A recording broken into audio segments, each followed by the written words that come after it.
expecting a world of nothing but love and support and kindness. And I don't realize it can only reflect my desires. So at the point that I am choosing for love, that will be the point I will start to see it. When I stop defending, then that's when the attack stops. So it says here that this world, what the fear was born, for a separate self is a fearful self. A separate self is a fearful self by its very nature. The idea that I think I am separate from you is going to create fear in me. My feeling like I don't know what you may do to me, or whether you have my best interest at heart, that's fear is going to come up behind thinking that you're strangers to me and we're not joined with each other. Does that make sense to everybody? Mm-hmm. That you can't be a separate self that thinks you're separate and not connected to oneness and to everybody else and think you're not going to be afraid. That's why you won't go into certain neighborhoods. I've seen people who were spiritual giants who could spit out here. I love everybody. I don't have any fear about everybody. And I guess let me take you to a few of these black neighborhoods. It's amazing how white my white friends became when I invited them to black things when I was in Memphis. Because I would mention sometimes, and sometimes it felt strange to be the only black person in a situation where there are many white people. When I talk like that, I'm talking the way we see things as separate beings. I haven't forgotten that we're all one. I'm just getting real. Yeah. And they would go, oh, I couldn't even imagine that, Earl. What? That would be so funny. They go, really? I never even noticed you were Oh, yeah. Okay. Yeah, right. Right, yeah, right. Yeah. Okay. And I know they meant well. I know they meant they were saying they didn't have prejudice and all that kind of stuff. You know? So I said, well, come on over to a party. And I said, come on, I got a party I want y'all to come to. And a bunch of them came and they were all huddled in the corner. Just like that. You know what I'm talking about? Yeah. You know, you walk in a situation and you're the minority in that situation, all of a sudden you feel very, very different. Yeah. Yes. That's what I'm saying. Difference equals fear. Yes. Not being the same equals fear. And that's difference equals fear. Sameness equals love. We are the same. We have the same purpose. So I chose to have the experience of what it would be like to be seen as a black man in America at this time. That was part of what my soul wanted to experience, and my world gives me that experience. Does it sound crazy? No. No. But if I learn to fear me, if I learn to fear you, if I learn not to use my body to learn love, it doesn't matter what color my body is, it still could be used to teach me the lesson in love. Yes. You know, with some, dancing benefits. That's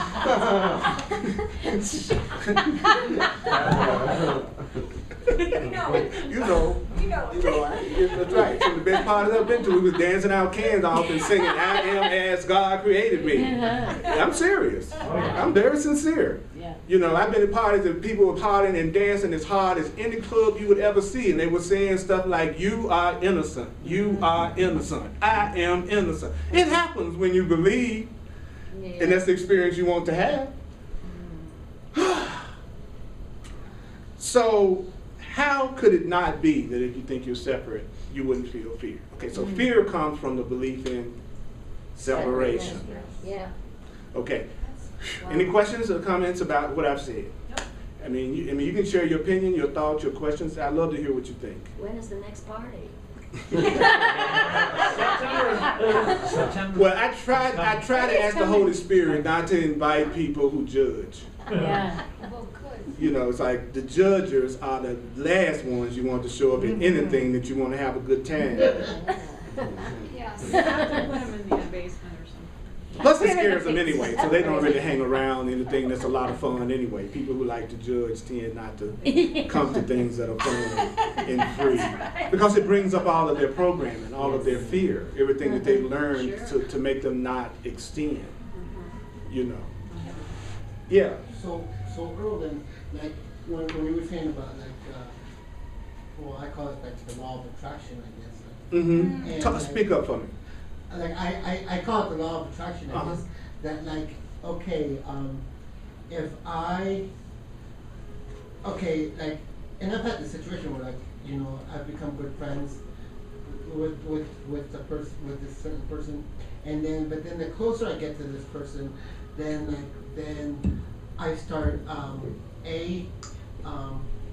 well, I start like thinking that I need to, that she won't accept me.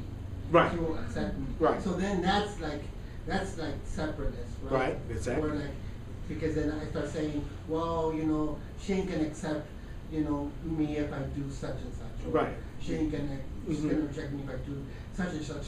So then like it's kind of like I attract that, and then like it ends up happening, and then I'm like, oh. Let me ask you something, Chris. Do you accept yourself completely, 100%? No. Okay, then it's unrealistic to expect that you're going to meet someone who accepts you 100% completely. See, I'm not accepting myself completely, but I'm looking for the person that's going to accept me completely. That would be a total violation. Now, the thing of it is, you could be attracting someone who accepts you completely, but they probably won't get in a special relationship with you, especially if they're smart. And I'm not trying to say that in a negative way. I mean, that's the truth. I hope I have enough discernment not to enter into relationships with people who could not accept my love. So I don't see it as being negative. And if I'm talking to somebody who I know is not accepting themselves because they're always putting themselves down, then I know that to get in a special relationship with that person is going to be an opportunity for me to constantly give love. Constantly remind that person that they're okay. Constantly remind them of truth. Now, I'm not saying that's bad or good. I'm just saying that however you feel about yourself, that's what you attract to you, especially as a reflection of your subconscious beliefs about yourself. The people in your life are not so much a reflection of the conscious beliefs you have about yourself as they are reflections of your unconscious beliefs about yourself. That's the beauty of having them in your life, is because they keep you from deceiving yourself about the different levels of thought in your mind. Because you'll tell yourself anything. You tell yourself you just absolutely love yourself to no end. But then you got this person in your life that's close to you that's never saying a loving thing to you. So what are they doing? They're letting you know, especially if you are sticking in it, they're letting you know at some level you feel that way about yourself. So they're really blessing you with an opportunity to choose to see yourself differently. It's not about getting mad at them for the way they see you. It's more about asking yourself, what are you doing on a level of consciousness where a relationship like this is real for you? What are you doing on a level of consciousness where a job that you hate is real for you? Yes. What are you doing on a level of consciousness that paying your bills is something that's frightening you to do? What are you doing on a level of consciousness that everything is going great? What are you doing on a level of consciousness that you spend? See, it's still consciousness. Consciousness is not bad. Consciousness is not good. Consciousness is consciousness. And love is behind everything. And this world was created for you to experience love in a variety of ways. But somewhere along the line, we believe in separation and guilt. And so we threw a wrench in the deal. It's like an oil spill. It's like introducing something into the system that's not natural to the ecosystem. The ecosystem was about love and diversity. The idea of sin and guilt introduces the oil, and then it creates a problem in the whole spiritual ecosystem. And we need a massive cleanup. That's what a spiritual path is. It's a massive cleanup.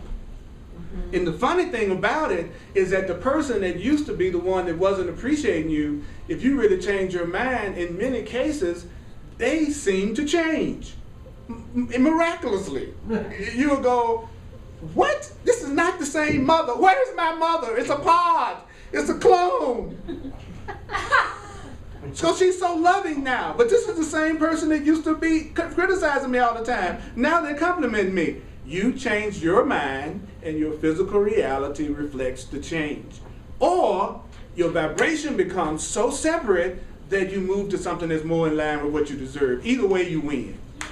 There is no loss in spirit. There is no loss in spirit. There is no loss in spirit. There's only loss in our mind. If we change our conscious mind, does that change the unconscious, the part that the hidden agenda, call it what you want? Well, it's through repetition that you change your mind. To me, it's your conscious mind only in the sense that your conscious mind is more like the directing agent that allows you to choose what you want to focus on.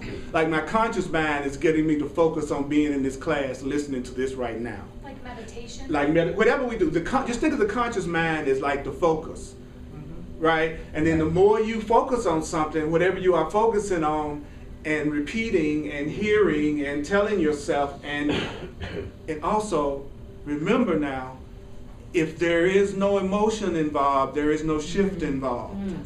Okay. And So then for me to say something with absolutely no emotional feeling behind it, no enthusiasm, no juice, that's not changing my mind. So this world was made to give you the experiences that you desire to have as a separate being. Your body is the means to experience it.